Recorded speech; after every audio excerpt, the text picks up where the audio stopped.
খালি খাওয়ার পরে মিষ্টি খাওয়া সুন্নত না, কি লম্বা জুব্বা পরা সুন্নত না, খালি মাথায় টুপি আর পাগড়ি রাখা সুন্নত না। আল্লাহকে নিয়ে কটূক্তি হলে, নবীকে নিয়ে কটূক্তি হলে, কোরআনের অবমাননা হলে ওই সময় বাতিলের বিপক্ষে হুঙ্কার দেওয়াও কিন্তু নবীজির অন্যতম একটা সুন্নাত। কি বলেন? আমরা শুধু অন্যান্য সুন্নত মানি। নবীজির হায়াতে জিন্দেগিতে 43টি যুদ্ধের 27টি যুদ্ধের চিফ কমান্ডার ছিলেন মুহাম্মাদুর রাসূলুল্লাহ, যার হাতে ছিল কি প্রধান সেনাপতির দায়িত্ব। আপনি আমি কয়টা এমন প্রতিবাদে গিয়েছি, নেতৃত্ব দিয়েছি? কি বলেন? শুধু অন্যান্য সুন্নত দেখলে হবে না। যেই কোনো অন্যায়, যেই কোনো অশ্লীলতা, যেই কোনো বেহায়াপনা, যেই কোনো অনৈতিক কাজ হলে সেখানে নেতৃত্ব দেওয়া নবীজির অন্যতম একটা সুন্নাত।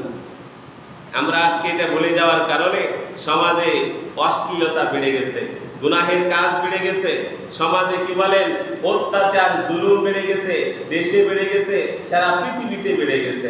যখন আমরা এটাকে নবীজির অন্যতম সুন্নত হিসাবে নিব, দেখবেন সমাজের জালেম থাকবে। আল্লাহ কি বলেছেন? ওয়াকুল জাআল হক ওয়া যাহাকাল বাতিল। যুগে যুগে দুইটি জিনিস থাকবে, একটা হক, একটা বাতিল। বাতিল যখন আসবে, হকও কি মুসা আলাইহিস সালামের সময় ফিরআউন বাতিল রূপে এসেছিল, প্রতিবাদ করেছিলেন মুসা কালিমুল্লাহ আলাইহিস সালাম। ইব্রাহিম খলিলুল্লাহ আলাইহিস সালামের সময়ও বাতিল এসেছিল, নমরুদ মোকাবেলা করেছিলেন ইব্রাহিম খলিলুল্লাহ আলাইহিস সালাম। এইভাবে যুগে যুগে প্রতিটা সময় এসেছে। আপনার আমার নবী মুহাম্মদুর রাসূলুল্লাহ এই সময় এসেছিল কি আবু জাহেল, উতবা, শাইবা, ওলীদ বিন মুগীরা, আরো বড় বড় নেতৃত্ব দেনেওয়ালা অনেক বাতিল শক্তি ছিল, যিনি প্রতিবাদ করেছিলেন তিনি মুহাম্মদুর রাসূলুল্লাহ সাল্লাল্লাহু আলাইহি ওয়াসাল্লাম। ভুলে গেলে চলবে না। যুগে যুগে জুলুম হবে, যুগে যুগে অন্যায় থাকবে, যুগে যুগে বাতিল থাকবে, তবে এক দল হকের পক্ষেও থাকতে হবে। পারবো তো ইনশাআল্লাহ? নবী মুহাম্মদুর রাসূলুল্লাহ যখন বাতিলের বিপক্ষে কথা বলেছিলেন, মারার প্ল্যান করা হয়েছিল।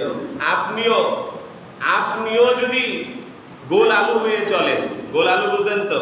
আলু সব তরকারির সাথে মিলে। আপনি মাছ দিয়ে রাঁধবেন তাও হবে, গোশ দিয়ে রান্না করবেন তাও হবে, শুধু ভাজি করবেন তাও হবে, মানে যেই কোনো তরকারিতে মিশাবেল হয়ে যায়। আপনার যেই কোনো দিক থেকে বিপদ আসলো আর ওই দলের সাথে মিশে গেলেন, মানে যেদিক থেকে পানি আসলো সেদিকে ছাতা ধরলেন, যেদিক থেকে রোদ আসলো সেদিকে ছাতা ধরলেন। এরকম গোলালু হলে যুগে যুগে কি হবে না? বিপদ হবে না। কিন্তু আপনি যখন হকের পক্ষে থাকবেন তখন বিপদ আসবে, এটাই স্বাভাবিক।